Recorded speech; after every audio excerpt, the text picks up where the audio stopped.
को बयान करते हुए मेरा इमाम फरमाता है, सरवर कहूँ के मालिको मौला कहूँ तुझे, बात है बागे खलील का गुले ज़ेबा कहूँ तुझे, तेरे तो वस्फ ऐबे तनाही से हैं बरी, हैरा हूँ मेरे शाह में क्या क्या कहूँ तुझे। आखिर रज़ा ने ख़त्म सुखन इस पे कर दिया, खालिक का बंदा खल्क का आका कहूँ तुझे। सुभान अल्लाह। वो नबी जिनकी अज़मत शान को बयान करते हुए मेरे पीरो मुर्शिद हुजूर ताज शरिया फरमाते हैं, जहाँ में उनकी चलती है वो दम में क्या से क्या कर दें। क्या बात है, बेशक। जहाँ में उनकी चलती है वो दम में क्या से क्या कर दें, जमी को आसमां कर दें, सुरैया को सरा कर दें, फिजा में उड़ने वाले यूं ना इतराएं निदा कर दें, वो जब चाहें जिसे चाहें उसे फरमा रवा कर दें। तमाम लोग मोहब्बत व अकीदत के साथ गुम्बद खजरा की जानिब लो लगाकर दुरूद पाक की डालियां मोहब्बत की थालियों में सजाकर पेश करें। पढ़िए बाआवाज़ बुलंद, अल्लाहुम्मा सल्ली अला सय्यिदिना व मौलाना मुहम्मदिन व बारिक वसल्लिम, सलातुं व सलामन अलैका या रसूल अल्लाह सल्लल्लाहु तआला अलैहि वसल्लम। सरे शाम से लेकर अब तक ये प्रोग्राम बड़ी तेजी के साथ अपनी मंजिल की तरफ रवा दवा है और शायद इस प्रोग्राम की आखिरी कड़ी के रूप में मैं आपके सामने हाजिर आया हूँ। आप देख रहे हैं उलमाए किराम मिंबर नूर पे तशरीफ फरमा है। परवरदिगार आलम सबके इल्म अमल उम्र में खूब बरकतें अता फरमाए, आमीन। पहली बार मेरा इस सरजमीन पर आना हुआ है, इसलिए मैं सबके नामों से वाकिफ नहीं, मेरा परवरदिगार सबके नाम जानता है। बस इन हजरात की दुआएं मिल गईं तो मेरे लिए यही कामयाबी की जमानत बन जाएगी। कोई ज्यादा लंबी चौड़ी तकरीर नहीं, बातें नहीं, बस मफहूम आपके सामने पेश करके बड़ी जल्दी आपके सामने से मैं रुखसत हो जाऊंगा। ये जश्न गौसल वरा है, हमारे सैयद अयूब साहिब किबला ने ये प्रोग्राम को सजाया है और बस्ती वालों ने बड़ी मेहनत की है, कमेटी के नौजवानों ने। परवरदिगार आलम उनकी मेहनत को अपनी बारगाह में कबूल फरमाए, सबकी दिली जायज तमन्नाएं पूरी फरमाए। मेरे इमाम का एक शेर सुने। मेरा इमाम फरमाता है,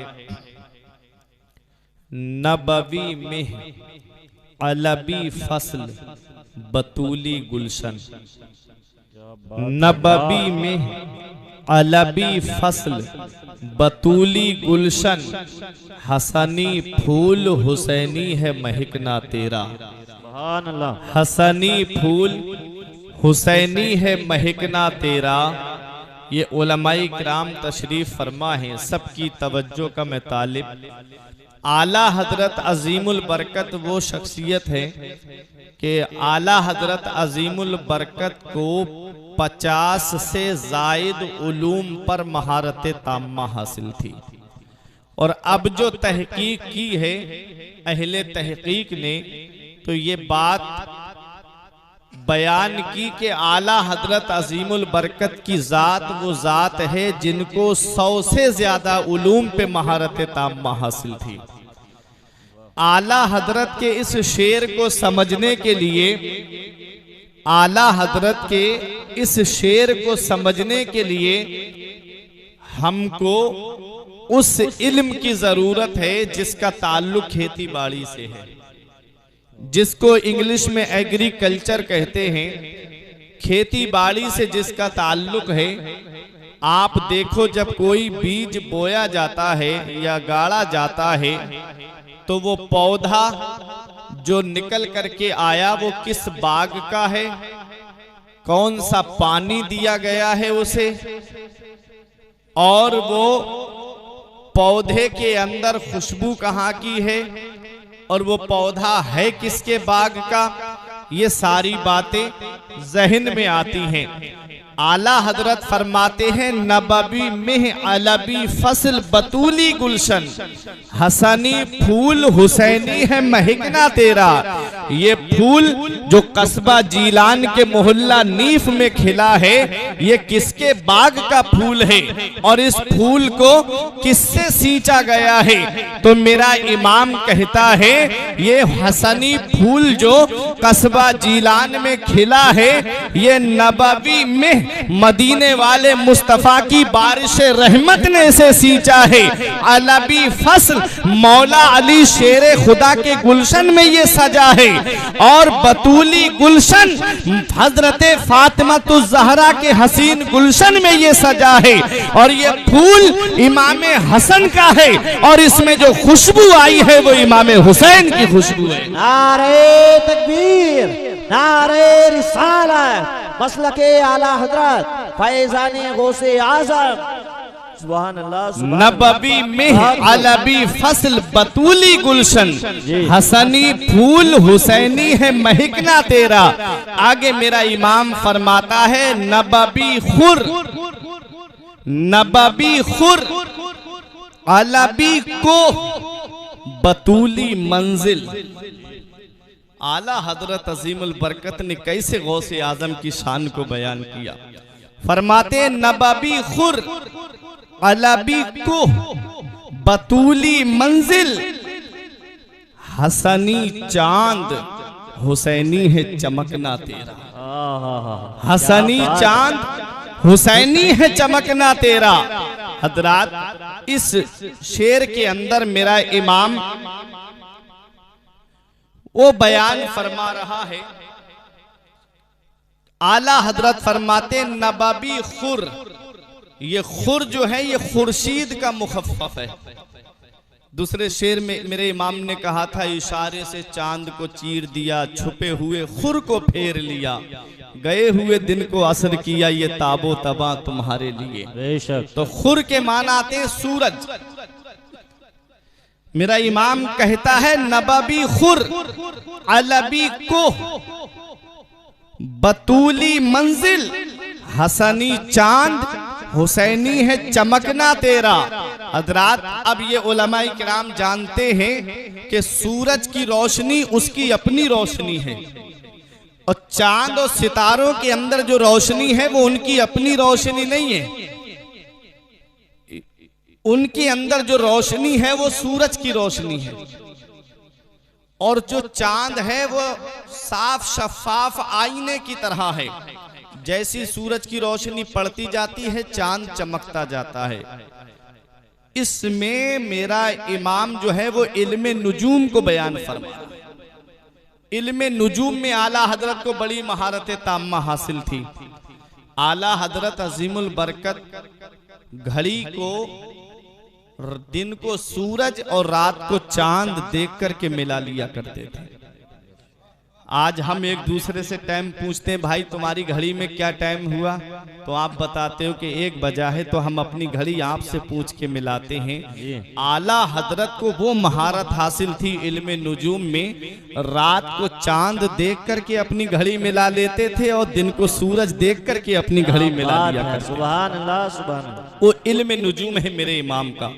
एक दिन बदायूं शरीफ में आला हजरत ने फजर की नमाज पढ़ाई, किरत लंबी हो गई तो लोग इस शायबे में पड़ गए कि सूरज निकल आया, उजाला फैल चुका था। आला हजरत ने जब सलाम फेरा तो इरशाद फरमाया अभी सूरज निकलने में इतने मिनट और इतने सेकंड बाकी है। सुभान अल्लाह। ये इल्मे नुजूम था आला हजरत का। इस शेर के अंदर मेरा इमाम फरमाता है नबवी खुर अलबी को बतूली मंजिल, हसनी चांद हुसैनी है उजाला तेरा। हसनी चांद हुसैनी है उजाला तेरा। हजरात, तो इमामे हसन का ये चांद है और उजाला इमामे हुसैन का है और ये चांद चमका कैसे है?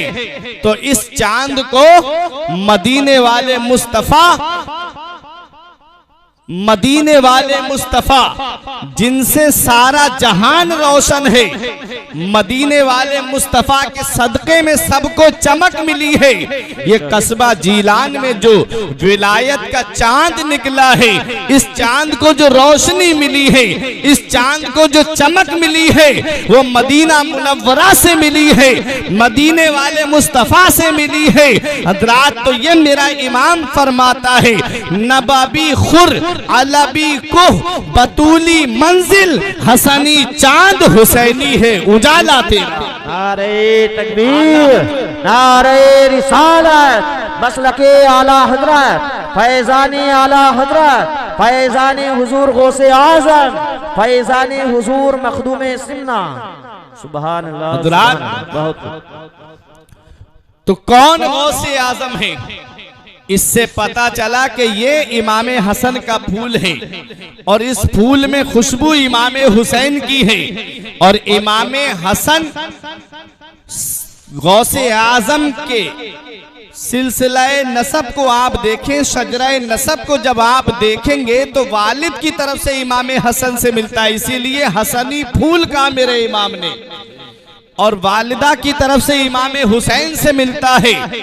हजरात, ये फूल बगदाद की सरजमीन पे जाने से पहले कस्बा जीलान के मोहल्ला नीफ की सरजमीन पे जो खिला है, आज हम दुनिया का जायजा लेते हैं तो आज हमने दुनिया का जायजा लेकर के देखा तो पता चलता है कि जैसा बाप होता है और जैसी मां होती है, औलाद पर उसका बहुत गहरा असर पड़ता है।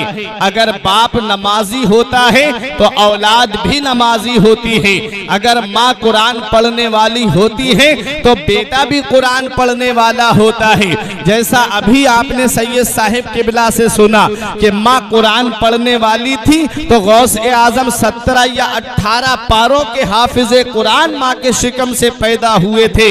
ये तो आज हमने सोच रखा है, हम चाहे कितनी भी चोरी और डकैती करें मेरी औलाद नेक हो जाएगी, हम चाहे कितना भी दूसरों का हक मार करके पैसा जमा करें मेरी औलाद जो है वो परहेजगार हो जाएगी। ये आज हमने सोच रखा है, हम चाहे कितना भी खैनी और गुटखा खाएं मेरी औलाद गुटके को हाथ नहीं लगाएगी। ये तो आज हमने सोच रखा है, हम चाहे कितनी भी बीड़ी और सिगरेट पिए मेरी औलाद बीड़ी और सिगरेट को हाथ नहीं लगाएगी। ये आज हमने सोच रखा है, हम चाहे कितनी भी शराब पिए मेरी औलाद जो है वो बियर या शराब को हाथ नहीं लगाएगी। आज हम मन की गुलामी करते हैं। इतना याद रखना प्यारे मुसलमानों, जैसा बाप नेक होता है तो औलाद भी नेक होती है, बाप परहेजगार होता है तो औलाद भी परहेजगार होती है।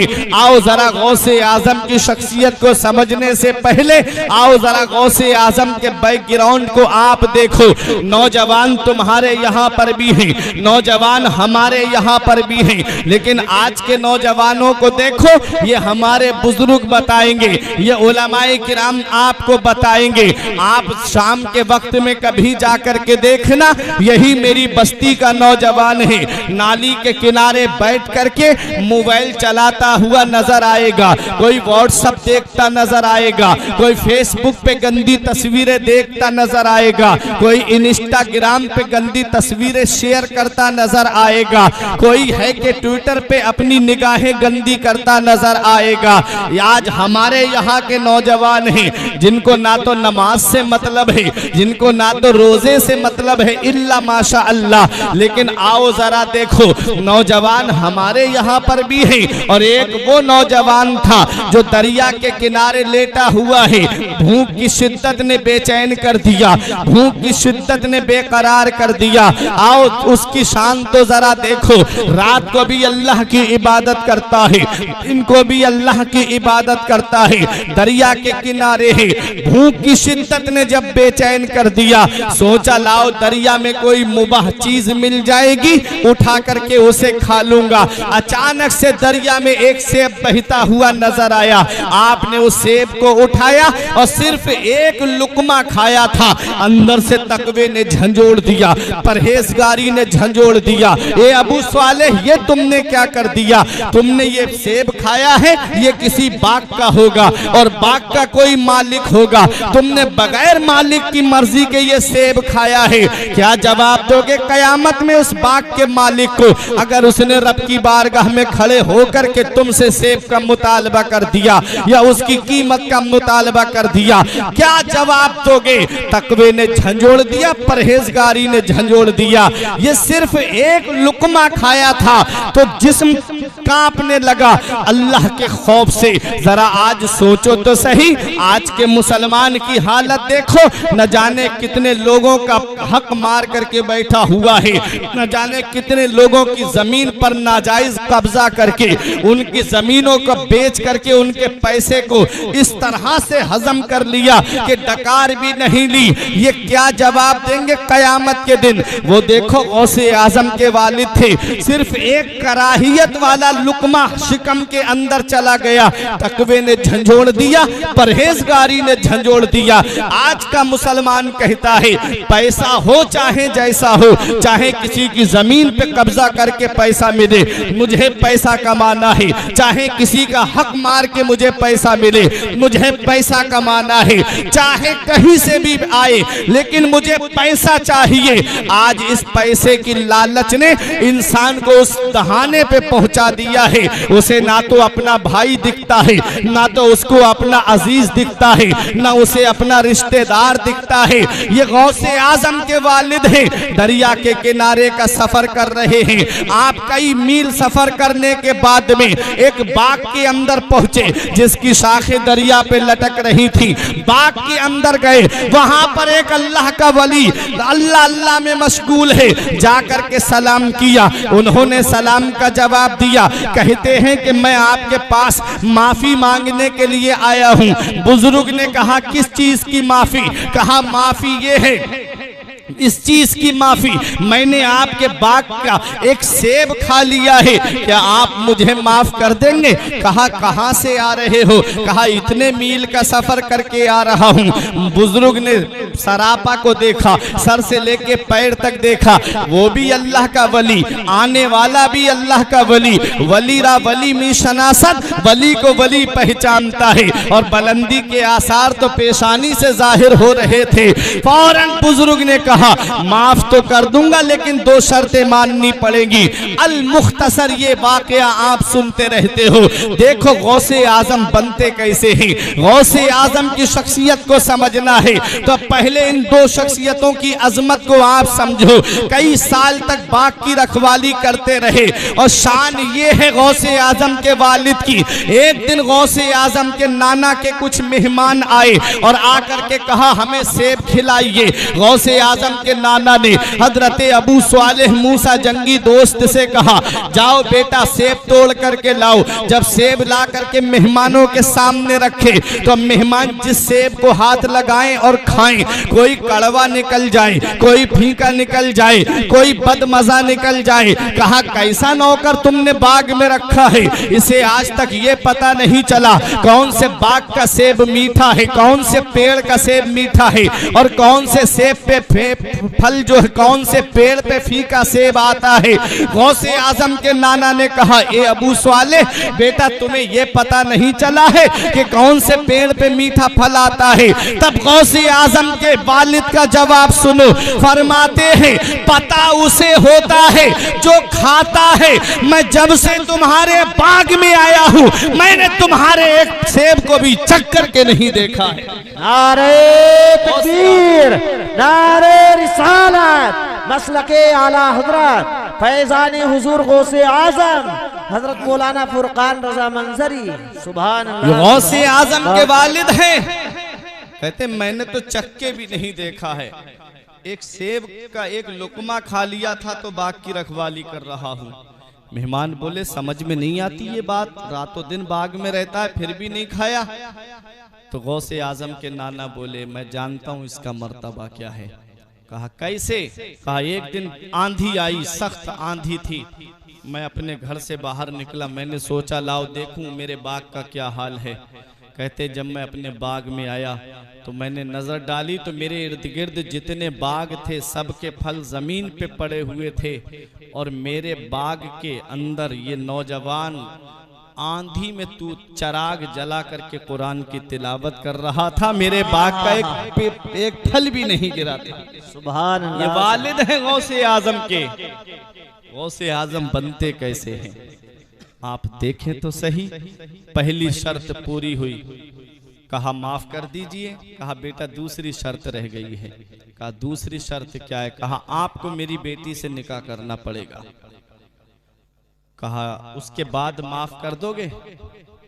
कहा हाँ माफ कर दूंगा, लेकिन निकाह करना पड़ेगा। बोले राजी तो हो गए हो, लेकिन मेरी बेटी की बातें भी तो सुन लो, उसके अंदर है क्या क्या मामला? कहा बताइए। कहा कानों से बहरी, हाथों से लुंजी, पैरों से लंगड़ी, जुबान से गूंगी, आंखों से अंधी। बताओ ऐसा मॉडल आज के नौजवान के सामने रख दिया जाए तो क्या शादी के लिए तैयार होगा? हरगिज तैयार नहीं होगा। अरे पता चल जाए लड़की के पैर में फर्क है, वो जब चलती है तो लंगड़ा के चलती है, तो लड़का रिश्ते से मना करने के लिए इसरार करता है घर वालों को। और ऐसी लड़की जिसको पूरी जिंदगी बिठा के खिलाना है, सिर्फ पूरी जिंदगी खिलाना है, खिदमत की कोई उम्मीद नहीं। लेकिन ये तकवा था, परहेजगारी थी। कहा कि मैं दुनिया में सजा बर्दाश्त करने के लिए तैयार हूँ, आखिरत में सजा बर्दाश्त नहीं करूंगा। वाह। आज दूसरों का हक मारने वाले कहते हैं वहां जो होगा देखा जाएगा, वहां जो होगा देखा जाएगा। अल्लाह का अजाब बहुत सख्त है। इन्ना बत्शा रब्बिका लशदीद, तेरे रब की पकड़ बहुत सख्त है। जब अल्लाह पकड़ता है तो कोई छुड़ाने वाला नसीब नहीं होता है। बेशक। इसलिए उसके अजाब से डरना चाहिए। जब तक ढील दिए हुए हैं तुम सोचते हो कि बहुत सुकून से जिंदगी कट रही है, लेकिन ऐसा नहीं है। जब मेरा रब पकड़ता है तो कोई छुड़ाने वाला नहीं मिलता। उसकी पकड़ से डरना चाहिए, उसके अजाब से डरना चाहिए। आपका निकाह हो गया, आप हुजरे के अंदर गए, और जैसे ही अंदर पहुंचे, अंदर बैठी दुल्हन इस्तकबाल के लिए खड़ी हो गई, सलाम किया, फौरन वापस आ गए। सोचने लगे पैरों से लंगड़ी होती तो खड़ी क्यों होती? अगर ये जुबान से गूंगी होती तो मुझे सलाम क्यों करती? आंखों से अंधी होती तो मुझे देख के खड़ी क्यों होती? जी। आके बुजुर्ग से कहा, हुजूर किस कमरे में आपने मुझे भेज दिया? वो लड़की तो सही है, आपने जो बातें बताई थी वो उनमें नहीं पाई जाती हैं। कहा बेटा जो बातें मैंने बताई थी उनकी मुझसे वजाहत सुन लो, मैं क्या कहना चाहता हूँ। गौसे आजम के वालिद ने कहा बताइए। कहा मैंने कहा था मेरी बेटी आंखों से अंधी है, आज तक मेरी बेटी ने गैर महरम को अपनी आंखों से नहीं देखा। क्या बात। मैंने कहा मेरी बेटी जुबान से गूंगी है, आज तक मेरी बेटी झूठ नहीं बोली। मैंने कहा मेरी बेटी हाथों से लुंजी है, आज तक किसी हराम माल को उसने हाथ नहीं लगाया। मैंने कहा पैरों से लंगड़ी है, आज तक मेरी मर्जी के खिलाफ कदम घर से बाहर नहीं निकाला। अरे जब बाप इतना नेक हो जो एक सेब की खातिर कई साल तक बाग की रखवाली करे और दिन को भी अल्लाह की इबादत करे, रात को भी अल्लाह की इबादत करे, और माँ की शान ये है कि कभी जिंदगी में झूठ नहीं बोली, तो ऐसे हसीन गुलशन में जो फूल खिला उसी फूल को दुनिया वाले कुतुब रब्बानी के नाम से जानते हैं, महबूब सुबहानी के नाम से जानते हैं, शहबाज लामकानी के नाम से जानते हैं, पीर लासानी के नाम से जानते हैं, उसी को दुनिया वाले गौसे आजम के नाम से जानते हैं। मेरे इमाम की नजर पड़ी तो बरेली से पुकार के कहते हैं वाह क्या मर्तबा ऐ गौस है बाला तेरा, वाह क्या मर्तबा ऐ गौस है बाला तेरा, ऊंचे ऊंचों के सरों से कदम आला तेरा। नारे तकबीर, नारे रिसालत, मसलके आला हजरत, उलमाए अहले सुन्नत, फैज़ान हुजूर गौसे आज़म, फैज़ान हुजूर मखदूम सिमना।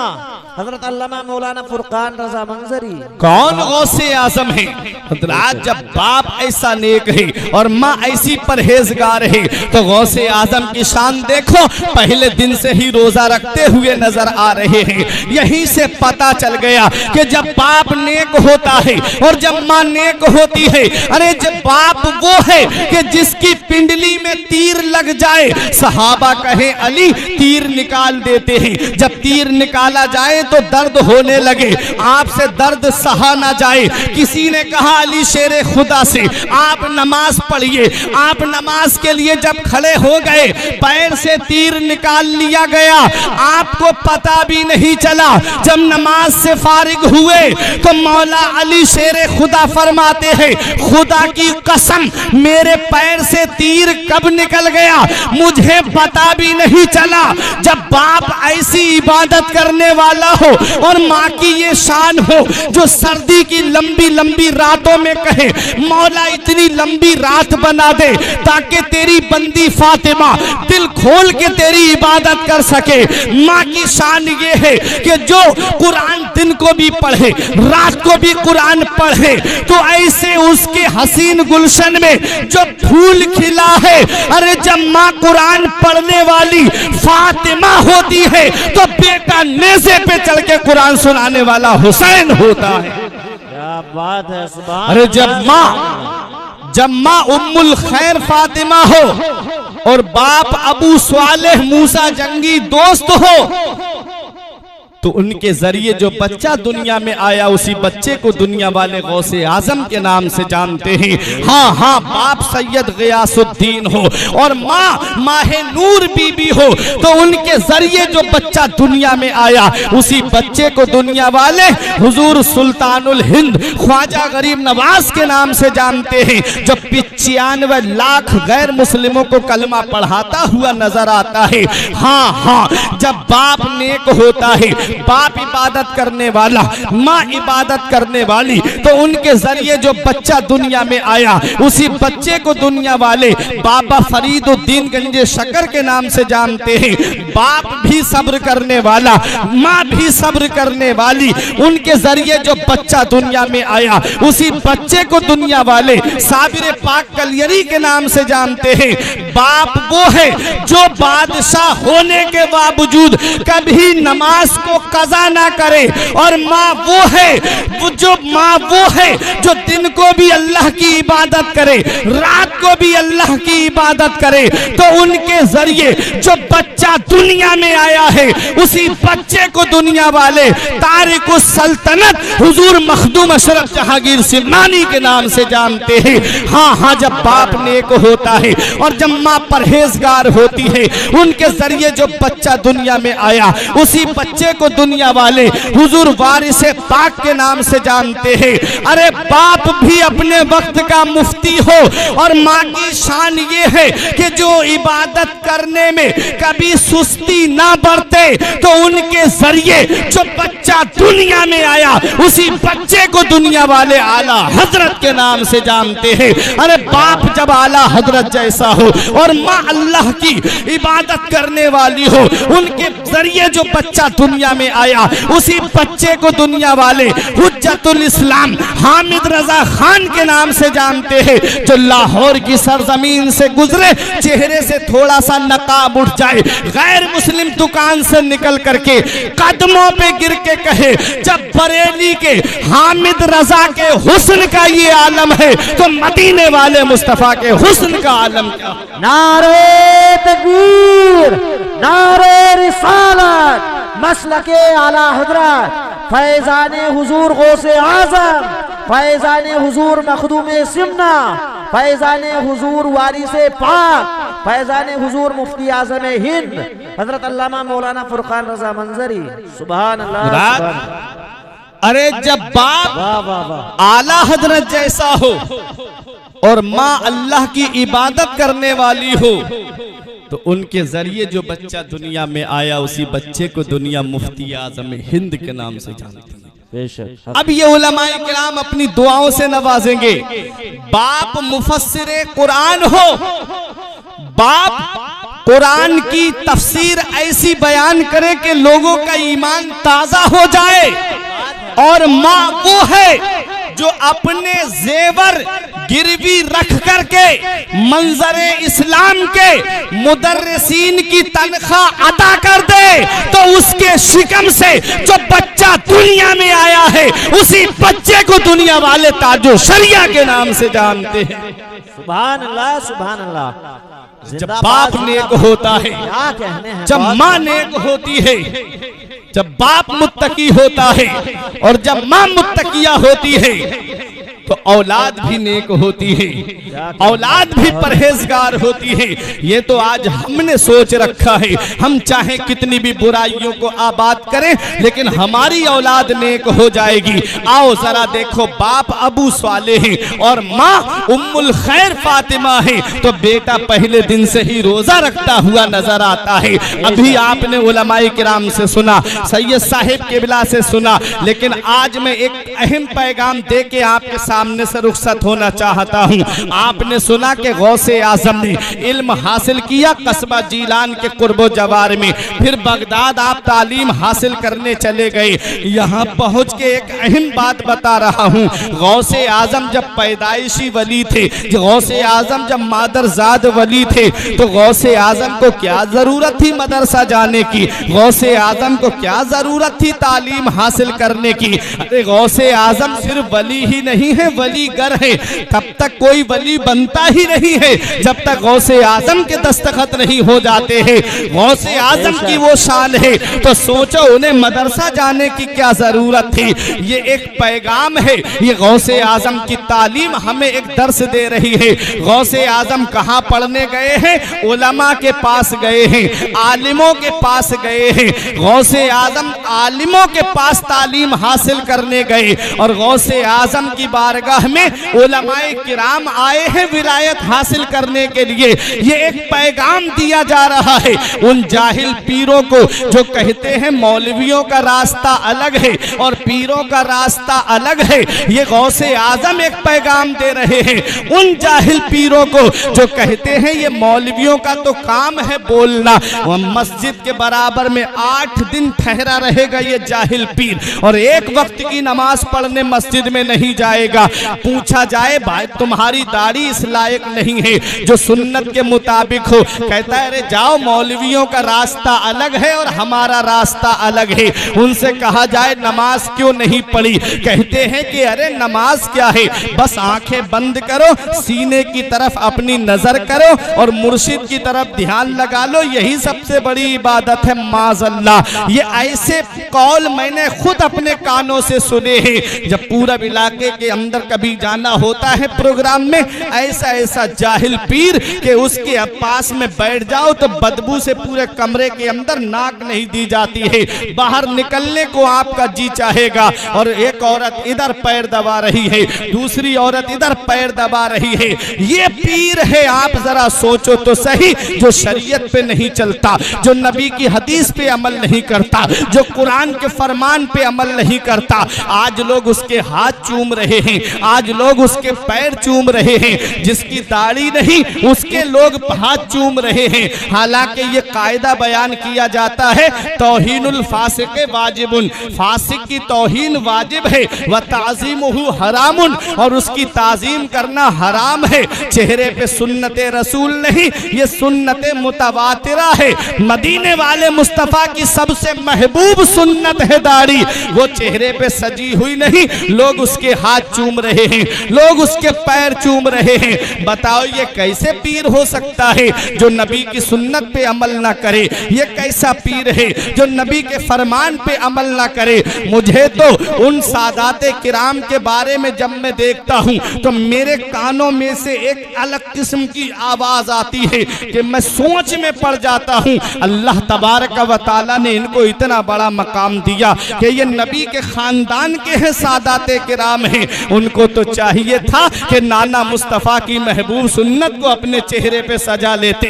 ये तो खानदान का मामला है, खानदान को खानदान से बहुत मोहब्बत होती है, वह मकाबिल दूसरे के। इतना याद रखना प्यारे मुसलमानों, इतना याद रखना, दिल की तख्ती पे लिख करके ले जाना, जो सुन्नते रसूल को चेहरे पे नहीं सजाता है, इतना याद रखना कब्र में जब वो जाएगा तो मदीने वाले मुस्तफा उससे अपना चेहरा अनवर फेर लेंगे। जब नबी अपना चेहरा फेर लेंगे तो कौन है जो कब्र में उसके काम आएगा। मेरा इमाम कहता है उनको रहम आए तो आए, वरना उनको रहम आए तो आए, वरना वो कड़ी मार है क्या होना है। छुप के लोगों से किए जिसके गुनाह वो खबरदार है क्या होना। सुभान अल्लाह, सुभान अल्लाह। गौसे आजम पैदाइशी वली है, अल्लाह। फिर भी मदरसा पढ़ने गए, आलिम के पास गए ताकि कोई ये ना समझ ले कि आलिम का रास्ता अलग है और पीर का रास्ता अलग है। और गौसे आजम की बारगाह में आलिम आए फैज हासिल करने के लिए, ताकि दुनिया ये देख ले कि ये गौसे आजम है। इनकी बारगाह में उलमाए किराम भी आ रहे हैं फैज लेने के लिए। आज हम अपने बच्चों को मदरसा नहीं भेजते। गौसे आजम तालीम हासिल करने जा रहे हैं, तमाम वलियों के सरदार हैं। जब गौसे आजम इल्म हासिल कर रहे हैं तो हमको चाहिए कि हम भी अपनी औलाद को दीनी तालीम हासिल कराएं। बेशक। लेकिन आज मदरसों की तरफ हमारा रुख नहीं है, मदरसों से हमने अपने बच्चों को हटा दिया। ये अंग्रेजों की बहुत बड़ी साजिश थी। जब वो हिंदुस्तान पे कब्जा किया उन्होंने, तो देखा मुसलमान दब नहीं रहे, कैसे इन्हें दबाया जाए, कैसे इन पे कब्जा किया जाए। तो उन्होंने सबसे पहले जो गेम खेला था वो ये खेला था कि गवर्नमेंटी स्कूल खुलवाए, उसमें वजीफे लगवाए, और फिर उसमें जो है मुसलमानों के बच्चों को लालच दिया गया कि आओ और वजीफे दिए जाएंगे। बच्चे मुसलमानों के स्कूल की तरफ चले गए, मदरसे का रुख मोड़ दिया उन्होंने। यही वजह है कि न नबी की सीरत को पढ़ा, न सहाबा की सीरत को पढ़ा, न वलियों की हिस्ट्री को जाना। दिल से नबी की मोहब्बत कम होती चली गई। आज सिर्फ जुबान से दावा करते हैं कि मुस्तफ़ा के नाम पे हम सर कुर्बान कर देंगे, मौका आ जाए तो एक नज़र नहीं आएगा। जो नबी के नाम पे 1-1.5 घंटा यहाँ नहीं बैठ सकता, वो क्या नबी के नाम पे गर्दन कटाए। सोचने वाली बात है। सिर्फ जुबानी मोहब्बत है हमारी, दिल से मोहब्बत नहीं है। अगर दिल से मोहब्बत होती तो नमाज एक कज़ा नहीं होती। अगर दिल से मोहब्बत होती तो सुन्नते रसूल हमारे चेहरे पे होती। अगर दिल से नबी से मोहब्बत होती तो हमारा लिबास इस्लामी होता। ये सिर्फ जुबानी मोहब्बत है, हमने मदरसों से अपने बच्चों को दूर कर दिया। यही वजह है कि आज हमारे दिलों से मोहब्बत रसूल कम होती चली गई। अब उलमा बताते हैं तो कुछ लोग हैं जो उसको मानते हैं, कुछ हैं जो कहते हैं अरे इनका तो काम है यही बोलना। आज अमीरों के बच्चे मदरसे में नहीं मिलेंगे, गरीबों के बच्चे मदरसे में मिलेंगे। जिसकी नाक नहीं संभलती, जिसका लिबास बोसीदा, उसे मदरसे के अंदर भेज दिया या मस्जिद में इमाम साहब के पास भेज दिया, जा बेटा मदरसे पढ़ने के लिए जा। और जो बच्चा खूबसूरत है, समझदार है, होशियार है, उसकी पीठ पे बस्ता लादा और उसे स्कूल की तरफ भेज दिया। ये आज हमारी जहनियत है, लेकिन अल्लाह की शान देखो, चंद साल नहीं गुजरते जिस बच्चे को तुमने कुंद जहन समझा, जिस बच्चे को तुमने गबी समझा, जिस बच्चे को तुमने बोसीदा समझा, जिस बच्चे को तुमने बदसूरत समझा, चंद साल नहीं गुजरते हैं, अल्लाह के कुरान की बरकत देखो, वो इन उलमाए किराम के पास आता है और चंद सालों में वो हाफिज़े कुरान बन करके मुसल्ले पे खड़ा होकर के अपनी कौम को नमाज पढ़ाता नजर आता। ये शान है। और इतना याद रखना, आप सोचो दीनी तालीम से हटकर के हम कामयाब हो जाएं तो आप कामयाब नहीं हो सकते। दीनी तालीम से आप मदरसों से अपने बच्चों का रुख मोड़ दीजिए, ईमान बचाना मुश्किल हो जाएगा। यूनिवर्सिटीज के अंदर जाइए, कॉलेज के अंदर जाइए, ईमान बचाना मुश्किल हो जाएगा। ऐसे ईमान के लुटेरे बैठे हुए हैं। बचपन ही से जब बच्चा कॉन्वेंट स्कूल में जाता है तो बचपन ही से उसके जहन में डाला जाता है ईसा इज द गॉड, ईसा अल्लाह के बेटे हैं माज़अल्लाह। और आप पूछ लीजिए जो बच्चा पढ़ता हो कॉन्वेंट स्कूल में, खाली ईसा इज द बोलिए आप, आगे खुद कह देगा वो गॉड। ये उनको रटाया जाता है बच्चों को। और जब बच्चा पढ़ा हुआ होगा मदरसे का तो कहेगा कि नहीं, वो खुदा के बेटे नहीं हैं, वो खुदा के रसूल हैं, वो खुदा के नबी हैं, वो खुदा के पैगंबर हैं। ईमान बच जाएगा उसका।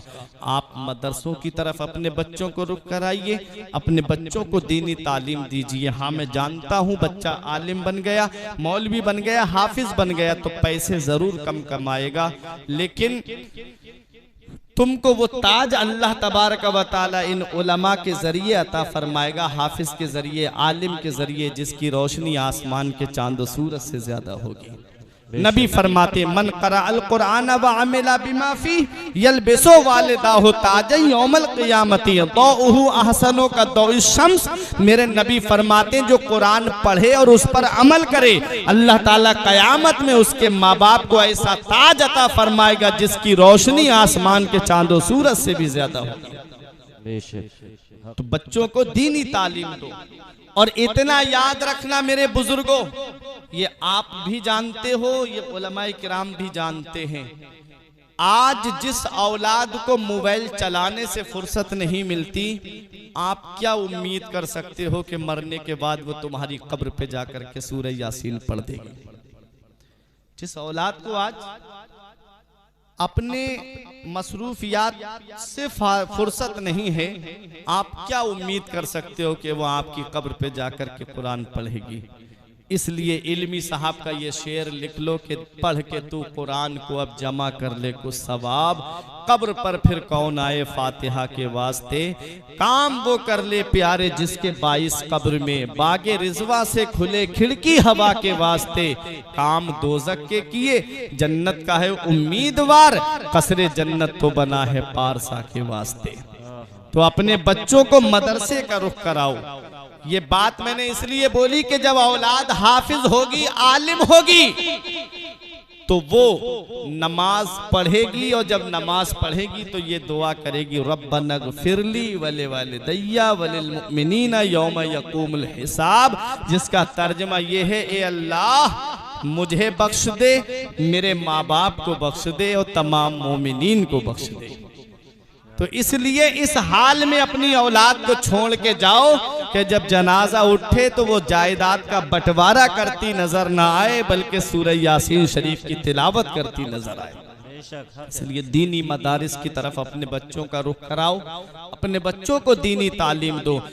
आज जो अपने बच्चों को तालीम नहीं देना चाहते, ये बहुत कड़वी बात कहने जा रहा हूं मैं, इसमें हमारी अपनी कमी है। वजह क्या है कि हम सोचते हैं कि हमारा बच्चा या तो हाफिज बनेगा या आलिम बनेगा, और जब वो हाफिज या आलिम बन जाएगा हजरत, तो ये सोच है मेरी कौम की कि वो सोचते हैं क्या करेगा, या तो मदरसे में जाकर के बच्चों को पढ़ाएगा या मस्जिद में जाकर के इमामत करेगा।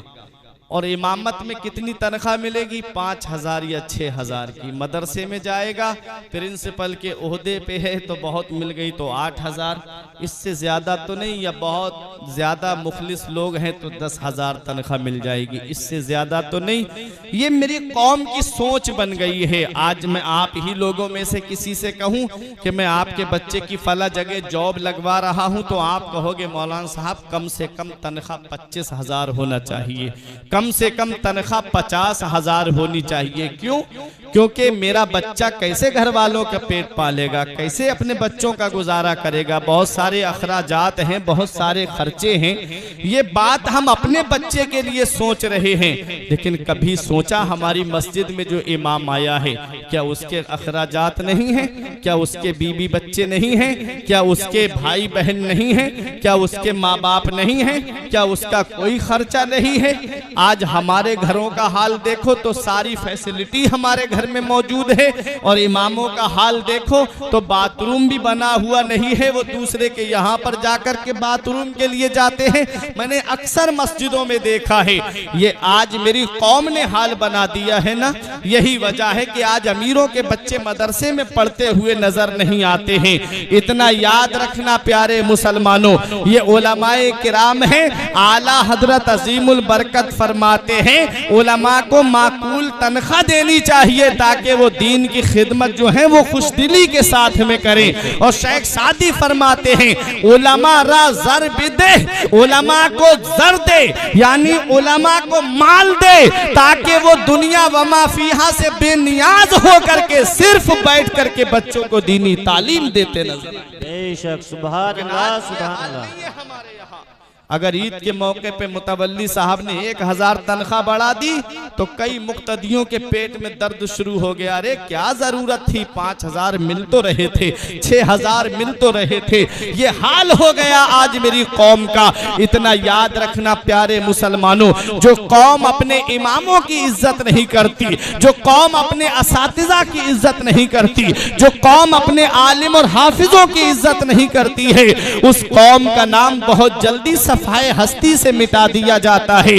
मेरे प्यारे मुसलमानों, ये गौसे आजम है जो दीनी तालीम हासिल करते हैं, और खुद गौसे आजम ने फरमाया, अब कसीदा गौसिया सुनो, मेरी तकरीर खत्म होने जा रही है। मेरे गौस फरमाते हैं दरस्तुल इल्म हत्ता सिरतु कुतबा, मैंने पहले इतना इल्म हासिल किया है, मैंने इतनी तालीम हासिल की है कि अल्लाह ने मुझे कुतुब बना दिया। सुभान अल्लाह, अल्लाह ने मुझे कुतुब बना दिया। वाह वाह वाह। अब मेरे गौस फरमाते हैं कुल्लो वलीगिन कुल्लो नबीगिन लहू कदम।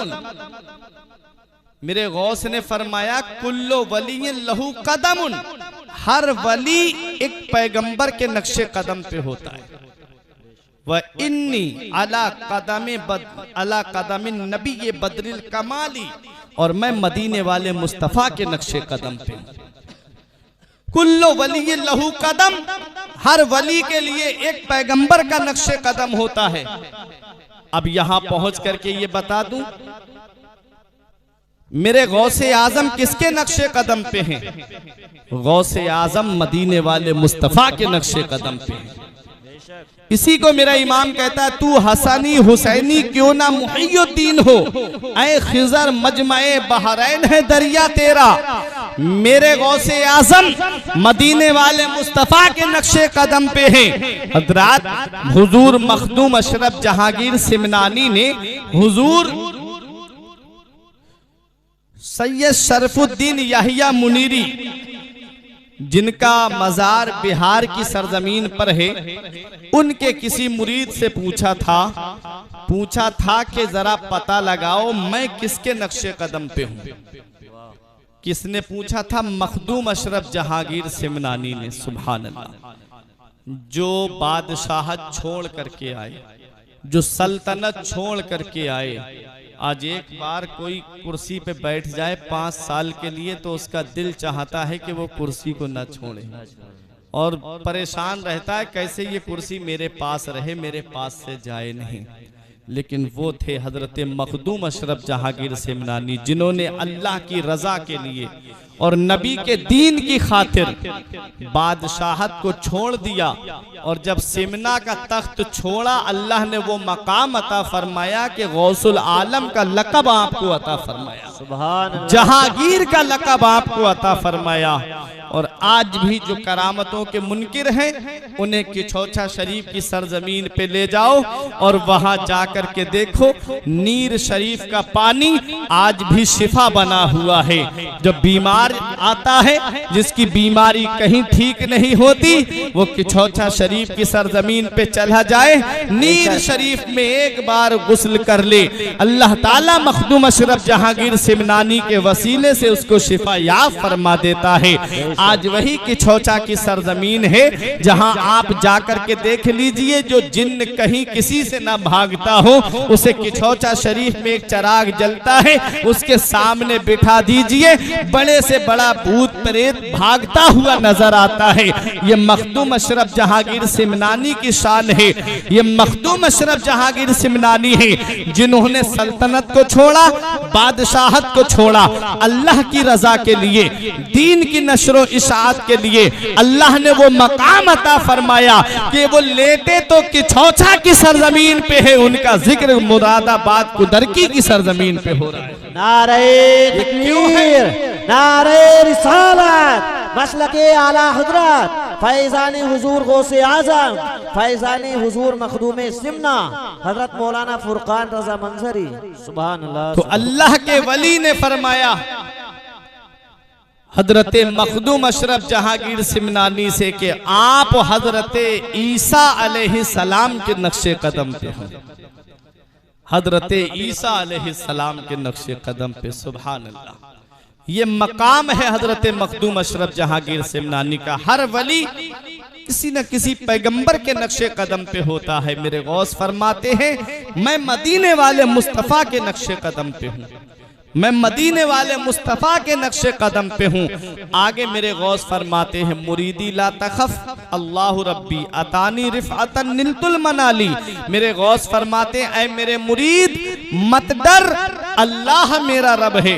सुभान अल्लाह। क्या फरमाया? ऐ मेरे मुरीद मत डर, अल्लाह मेरा रब है। गौसे आजम से किसी ने पूछा जिन्होंने आपके हाथ में हाथ दे करके बैअत की है, क्या वही आपके मुरीद हैं या कयामत तक जो भी आपसे मोहब्बत करेगा वो भी आपका मुरीद है? तो मेरे गौसे आजम फरमाते हैं कि जो मुझसे सच्ची मोहब्बत करेगा, जो मेरा मुरीद होगा, जो मेरे मुरीदों का मुरीद होगा, उसको उस वक्त तक मौत नहीं आएगी जब तक अल्लाह ताला तौबा की तौफीक नहीं दे देगा।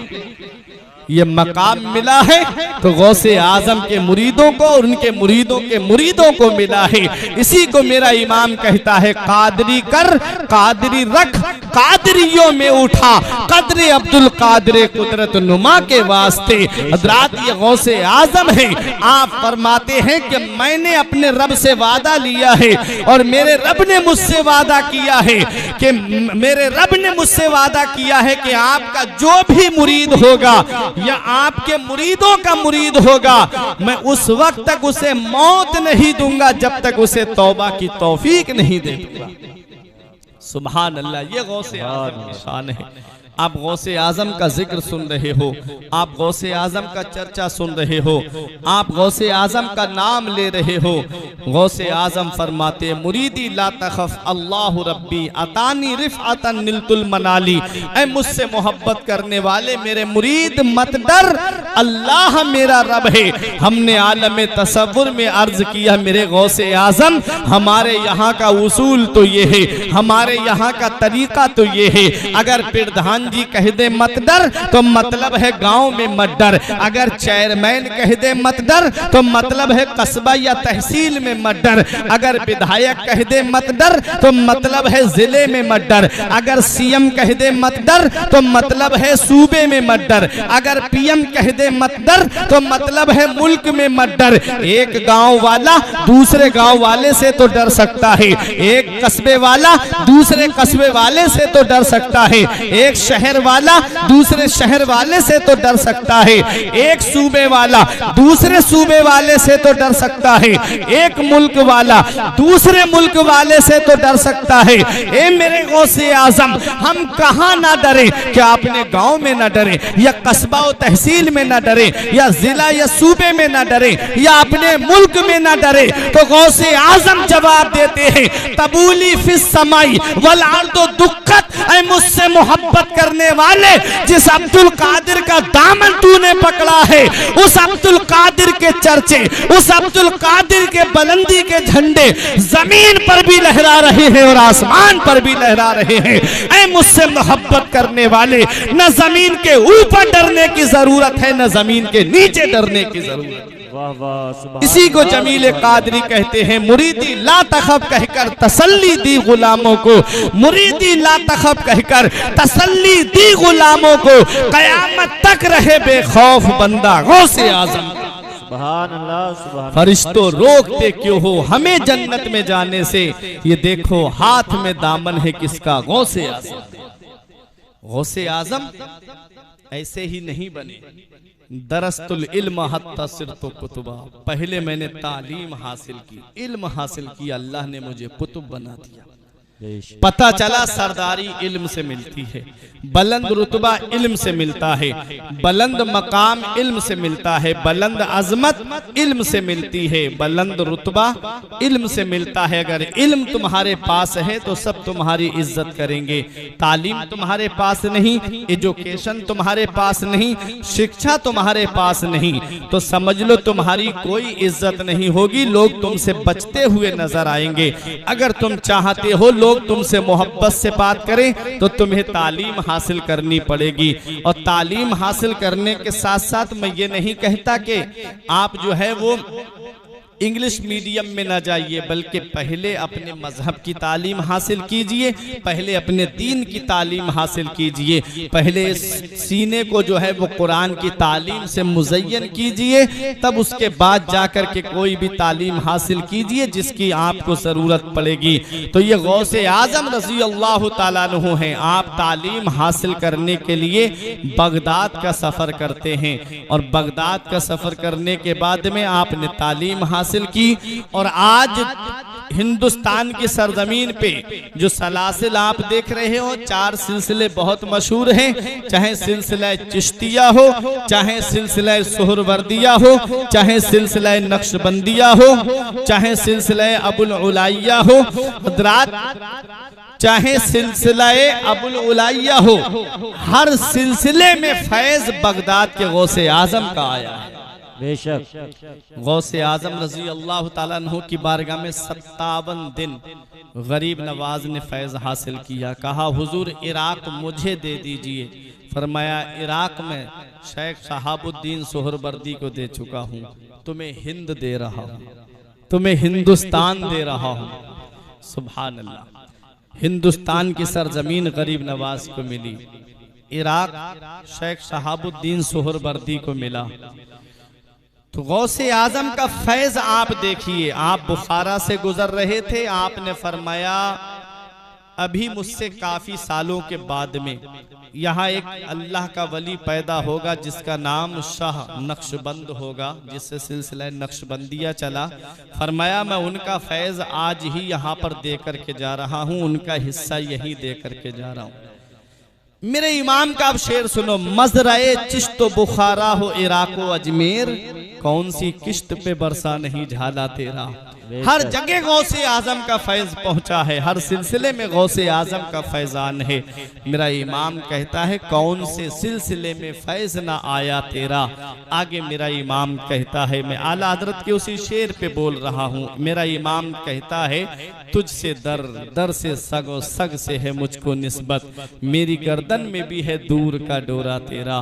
गौसे आजम से निस्बत कैसे जोड़ रहे हैं मेरे आला हजरत। उससे पहले कहा कि तेरी सरकार में लाता है रजा उसको शफी जो मेरा गौस है और लाडला बेटा तेरा। हजरात सिफारशी बनने के लिए ताल्लुक दोनों तरफ का होना जरूरी है, ये उलमाए किराम जानते हैं। मिसाल के तौर पे कारी साहिब किबला अगर मेरी सिफारिश करेंगे तो जिससे कर रहे हैं उससे भी ताल्लुक होना चाहिए और जिसकी कर रहे हैं उससे भी ताल्लुक होना चाहिए। आप कोर्ट कचहरी में देखते हो कि जब वकील खड़ा होता है किसी का मुकदमा लड़ने के लिए तो उसका ताल्लुक उस मुल्जिम से भी होता है जिसका मुकदमा लड़ रहा है। पहले उसे जानता भी उसके बारे में कि मामला क्या है और क्या मामलात हैं, तो वो चीजें सामने रखता है और उसका ताल्लुक जज से भी होता है। जज उसे इजाजत देता है वहां खड़े होने की। देखो मेरा इमाम कहता है तेरी सरकार में लाता है रजा उसको शफी जो मेरा गौस है। कहते हैं ऐ मेरे आका मैं आपकी बारगाह में उसे सिफारिशी लेकर के आया हूं, उसको शफी लेकर के आया हूं जो मेरा तो गौस है और आपका लाडला बेटा है। सुभान अल्लाह, सुभान जो मेरा गौस है और लाडला बेटा तेरा। फिर उसके बाद गौसे आजम से कैसी निस्बत जोड़ते हैं, कहते हैं मेरे गौस तुझसे दर, दर से सग और सग से है मुझको निस्बत, मेरी गर्दन में भी है दूर का डोरा तेरा। देखो गौसे आजम के बारगाह में लंगर चल रहा है, उस लंगर पे पड़ी हुई हड्डियां हैं, उन हड्डियों पे गुजर बसर करने वाला कुत्ता है। और गौसे आजम की बारगाह में मेरा इमाम कहता है ऐ गौसे आजम तुझसे दर और दर से सग और सग से है मुझको निस्बत, मेरी गर्दन में भी है दूर का डोरा तेरा।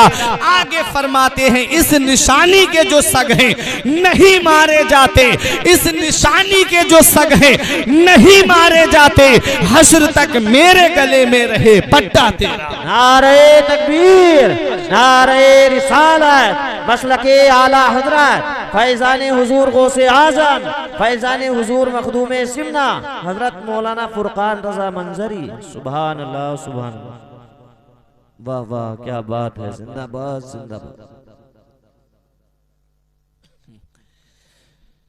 मेरा इमाम कहता है इस निशानी के जो सग हैं नहीं मारे जाते, हश्र तक मेरे गले में रहे पट्टा तेरा।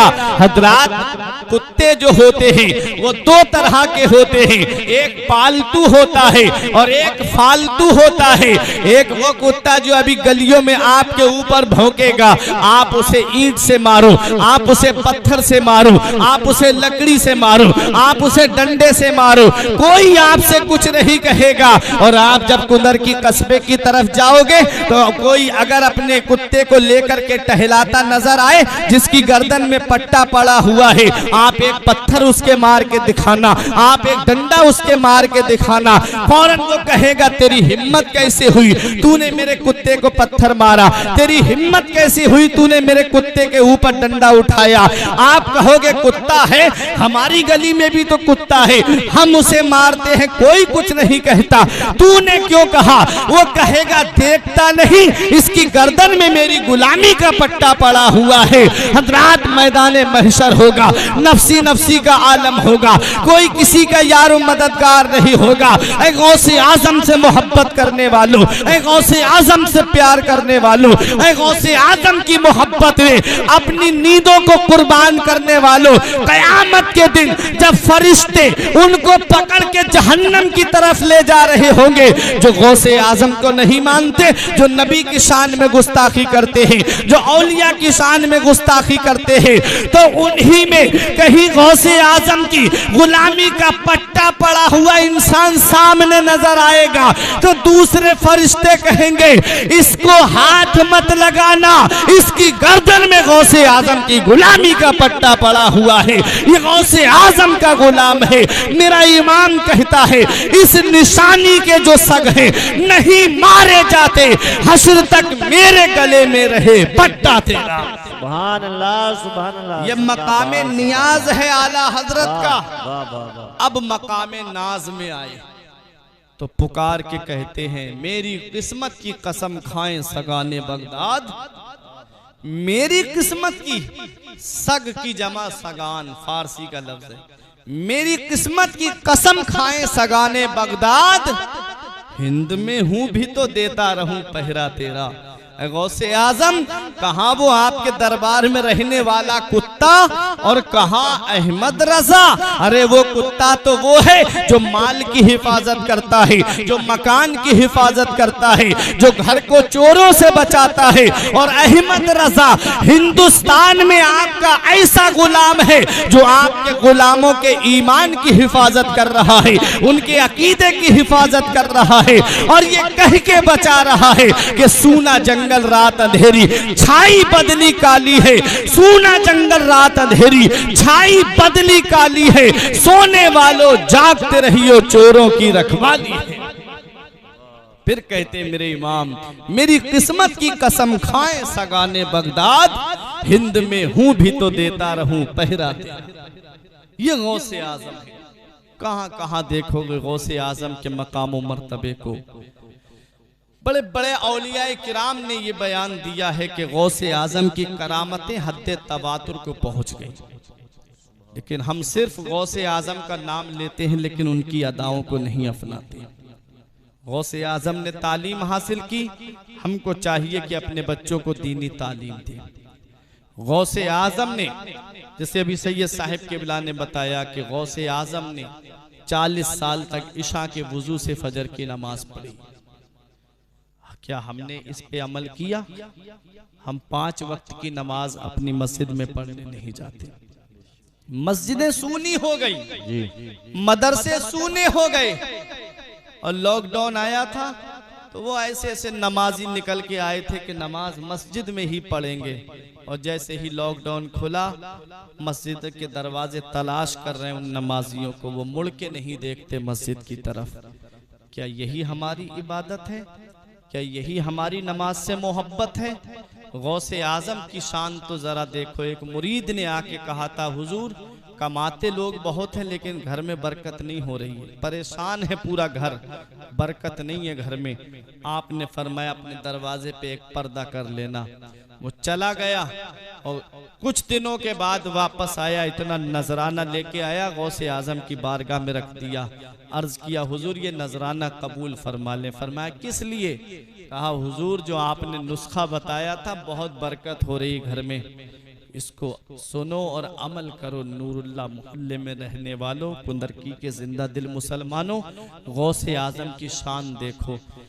गौसे आजम ने फरमाया मुझे इस नजराने की जरूरत नहीं है, जा गरीबों में तकसीम कर दे। उसने कहा, हुजूर ये तो मैं बांट दूंगा गरीबों में। इतना बताइए उस पर्दे में ऐसा कौन सा कमाल था कि मेरे घर में बरकत होने लगी? मेरे गौसे आजम ने फरमाया कि तेरा घर जो था वो मेन चौराहे पे था, लोग तेरे दरवाजे के सामने से गुजरते थे, आते थे जाते थे, आते थे जाते थे। उन्हीं गुजरने वालों में बेनमाजी भी गुजरा करते थे। बेनमाजी की नजर जब तेरे घर के दरवाजे पे पड़ती थी तो अल्लाह ताला ने उसकी नहूसत की वजह से तेरे घर की बरकत को खत्म कर दिया। मुझे बताओ प्यारे मुसलमानों, सिर्फ बेनमाजी की नजर पड़ जाए तो अल्लाह घर से बरकत को खत्म कर दे। जिस घर में पूरी की पूरी फैमिली बेनमाजी होगी उस घर में बरकत कहाँ से आएगी? जो रात के 2-2 बजे तक मोबाइल चलाएं, टीवी की स्क्रीन के सामने बैठ कर के फिल्में देखते रहे और सुबह को सोते रहे, सूरज निकल आए तो सूरज की लाइट उनको उठाए, बताओ उनके घर में बरकत कहाँ से होगी?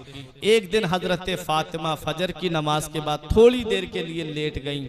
आका तशरीफ लाए, पैर का अंगूठा पकड़ करके हिलाया, इरशाद फरमाया, बेटी फातिमा फजर के बाद न सोया करो, इस वक्त अल्लाह ताला रोजी तकसीम फरमाता है। इस वक्त अल्लाह रोजी तकसीम फरमाता है। मुझे बताओ प्यारे मुसलमानों, क्या आज हम इन चीज़ों पे अमल कर रहे हैं? क्या हम फजर के बाद कुरान पढ़ते हैं? क्या हम फजर की नमाज पढ़ने जाते हैं? मैंगलोर के अंदर फजर की अजान पे पाबंदी लगवा दी गई। आज हम सोचते हैं कि ये मामला तो मैंगलोर का है, कोई हमारे यहाँ का थोड़ी है। कहीं ऐसा ना हो ये आग लगते लगते तुम्हारे घर तक पहुँच जाए। आसाम में मदरसों का सर्वे हुआ था, जांच हुई थी, हमने सोचा हमारे यहाँ का मामला थोड़ी है, लेकिन यही आग लगते लगते हमारे यहाँ तक आ गई। हम अपने बच्चों को मदरसे में नहीं भेजते, तालीम के लिए, पढ़ने के लिए नहीं भेजते। यही वजह है कि आज जो है हमारे ऊपर सर्वे किया जा रहा है, और ये इनको खबर देने वाले कौन है? ये हमारे अपने हैं जो जाकर के इनको खबर दे रहे हैं। इतना याद रखना प्यारे मुसलमानों, जब तक हम दीन से जुड़े रहे किसी की मजाल नहीं कि हमारे ऊपर उंगली उठा सके। आज हमारी मस्जिदों पे उंगली क्यों उठाई जा रही है कि मस्जिद का शिकम नमाजियों की ग़िज़ा से खाली हो गया। आज जुमे में तो हम बड़े तज़्को एहतशाम के साथ नमाज पढ़ने जाते हैं, लेकिन फजर में देखो तो इमाम साहब होंगे या चंद लोग उनके पीछे नमाज पढ़ने वाले होंगे। कभी कभी तो ऐसा मौका आता है कि इमाम साहब खुद ही नमाज पढ़ते हैं। ऐसा भी है, आप दिखा दूंगा मैं आपको, कई गांव ऐसे दिखा दूंगा कि बाजार का जिस दिन आता है तो असर में इमाम साहब खुद अपनी अकेले पढ़ते हैं, कोई उनके पीछे नमाज पढ़ने वाला नहीं। ऐ प्यारे मुसलमानों, ये मस्जिदें हैं, हमने इनको वीरान कर दिया, अपने घरों को सिनेमा हॉल बना दिया। कहाँ से सुकून आएगा? बस इतना सुन लिया हमने कि गौस जब तक ख्वाजा गरीब नवाज हिंदुस्तान में है मुसलमानों का कुछ नहीं होगा। ये हमने सोच लिया कि जब तक हिंदुस्तान में गरीब नवाज का आस्ताना है मुसलमानों का कुछ नहीं होगा। मैं मानता हूँ, मेरा ईमान है कि गरीब नवाज चाहें तो पूरे हिंदुस्तान को अपने एक कटोरे में संभालें, ये मैं मानता हूँ। लेकिन कभी इतना भी तो आपने सोचा होगा कि वो पत्ता पेड़ से गिर जाता है जो अल्लाह के जिक्र से गाफिल हो जाता है, वो जानवर ज़िबा कर दिया जाता है जो अल्लाह के जिक्र से गाफिल हो जाता है, वो मछली शिकार हो जाती है जो अल्लाह के जिक्र से गाफिल हो जाती है, वो घास काट ली जाती है जो अल्लाह के जिक्र से गाफिल हो जाती है। आज पांचों वक्त की नमाजों में हम नहीं जाते, हम सोचते हैं बड़े सुकून से हम रह लेंगे। इतना याद रखना, बगदाद की तारीख उठा के देख लेना, ये उलमा आपको बताएंगे। हिलाकू खान ने कसम खाई थी तब तक चैन से नहीं बैठूंगा जब तक मुसलमानों के सरों का मीनार नहीं बना दूंगा और आखिरी खोपड़ी में जाकर के शराब पीऊंगा। ऐसा कत्ले आम हुआ था बगदाद में।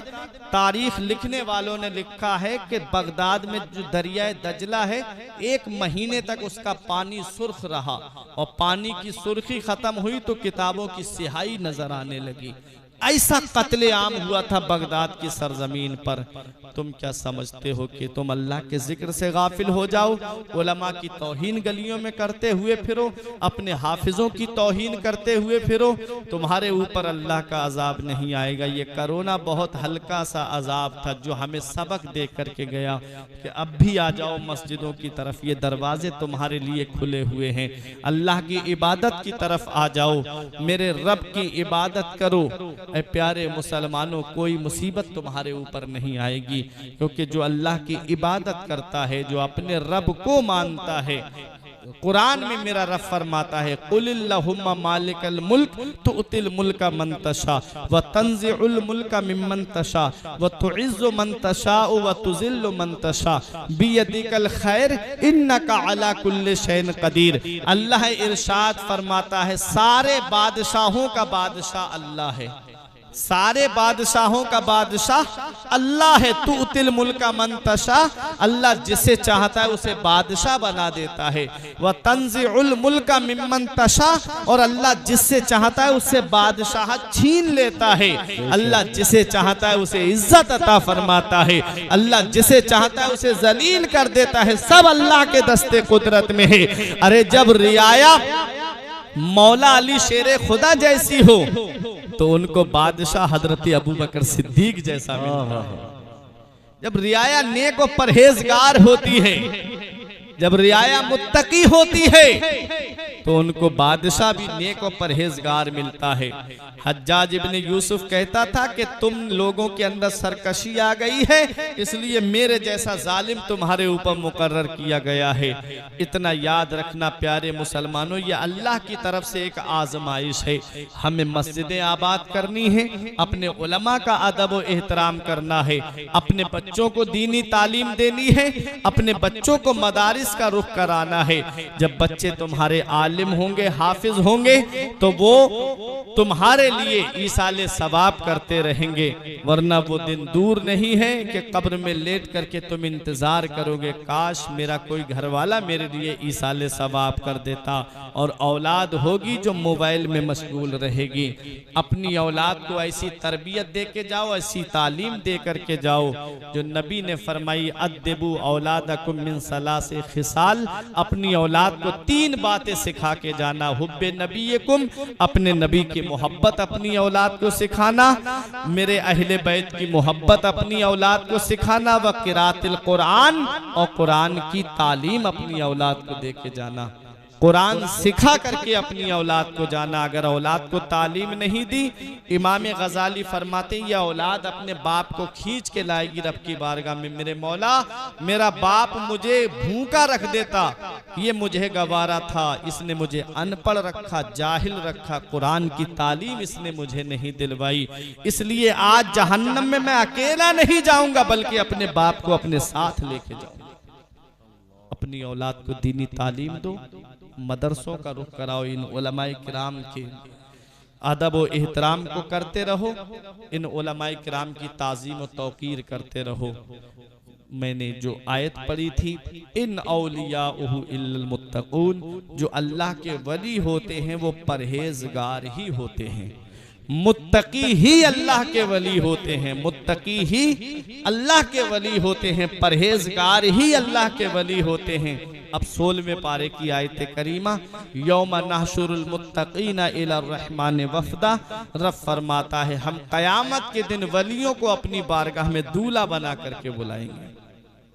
कयामत के दिन हम वलियों को अपनी बारगाह में दूल्हा बना करके बुलाएंगे। वो लोग जो कहते हैं कि नबी मर के मिट्टी में मिल गए माज़अल्लाह, और वलियों की शान में अलग गुस्ताखियां, उनके लिए रब कुरान में फरमाता व नसूकुल मुजरिमीना इला जहन्नम विरदा, और जो औलियाए किराम से नफरत करने वाले हैं, इनसे जलने वाले हैं, उनको जहन्नम की तरफ प्यासा हाँका जाएगा, उन्हें जहन्नम की तरफ फरिश्ते प्यासा हाँकते हुए ले जाएंगे।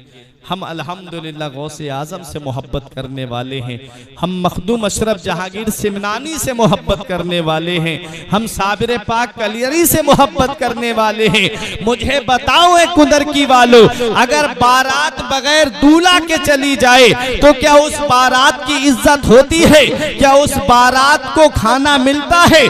दूल्हा को घर बिठा दो और बारात लेकर के लड़की वाले के यहाँ पहुंच जाओ तो उस बारात की इज्जत नहीं होती है, उस बारात की कोई कद्र मंजिलत नहीं जानता है। और जैसे ही दूल्हा की गाड़ी पहुंचती है फौरन नाश्ता शुरू, फौरन खाना शुरू हो जाता है।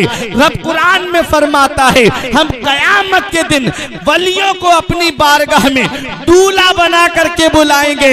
अरे जब वली दूल्हा बन के जा रहे होंगे तो उनके बाराती कौन होंगे? उनके बाराती वही होंगे जो वलियों से मोहब्बत करने वाले हैं, जो वलियों से प्यार करने वाले हैं। अरे जब रब की बारगाह में हुजूर ताजुश शरिया दूल्हा बन के जा रहे होंगे तो ताजुश शरिया से मोहब्बत करने वाले उनके पीछे पीछे बाराती बन के जा रहे होंगे। जब मुफ्ती आजम दूल्हा बन के जा रहे होंगे तो नूरी उनके पीछे पीछे बाराती बन के जा रहे होंगे। जब आला हजरत दूल्हा बन के जा रहे होंगे तो रज़बी उनके पीछे पीछे बाराती बन के जा रहे होंगे। अरे जब मुफस्सिर कुरान हुजूर सैयद नईमुद्दीन मुरादाबादी सदरुल अफाजिल रब की बारगाह में दूल्हा बन के जा रहे होंगे तो नईमी उनके पीछे पीछे बाराती बन के जा रहे होंगे। और आगे बढ़ो, जब साबिर पाक दूल्हा बन के जा रहे होंगे तो साबिरी उनके पीछे बाराती बन के जा रहे होंगे। अरे जब देवा के वारिस पाक रब की बारगाह में दूल्हा बन के जा रहे होंगे तो उनके सच्चे गुलाम पीछे पीछे बाराती बन के जा रहे होंगे।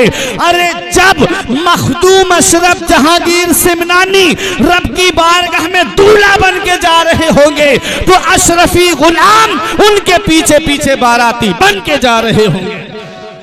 अरे जब गरीब नवाज रब की बारगाह में दूल्हा बन के जा रहे होंगे तो चिश्ती उनके पीछे पीछे बाराती बन के जा रहे होंगे। जब गौसे आजम रब की बारगाह में दूल्हा बन के जा रहे होंगे तो कादरी गुलाम उनके पीछे पीछे बाराती बन के जा रहे होंगे। दूल्हा बनाए जाएंगे। जब गौस हश्र में हम कादरी भी जाएंगे उनकी बारात में, भी जाएंगे उनकी बारात में। यौम नहशुरुल मुत्तकीना इला रहमान वफदा व नसूकुल मुजरिमीना इला जहन्नम विरदा। रब फरमाता हम कयामत के दिन वलियों को अपनी बारगाह में दूल्हा बना के बुलाएंगे और जो इनसे नफरत करने वाले उन्हें जहन्नम में प्यासा हाँका जाएगा। अल्हम्दुलिल्लाह हम सब औलियाए किराम से मोहब्बत करने वाले हैं, औलियाए किराम से प्यार करने वाले हैं। अल्लाह इस मोहब्बत को सलामत रखे। मैं दुआ करता हूँ मेरे कुछ अर्ज करने में सबकत लिसानी की वजह से या बतकाज़ा बशरियत कोई गलती हो गई, मौला मुझे माफ़ फरमाए। अस्तगफिरुल्लाह रब्बी मिन कुल्लि ज़ंबिन व अतूबु इलैहि। कलमा तय्यब पढ़े ला इलाहा इल्लल्लाहु मुहम्मदुर रसूलुल्लाह सल्लल्लाहु तआला अलैहि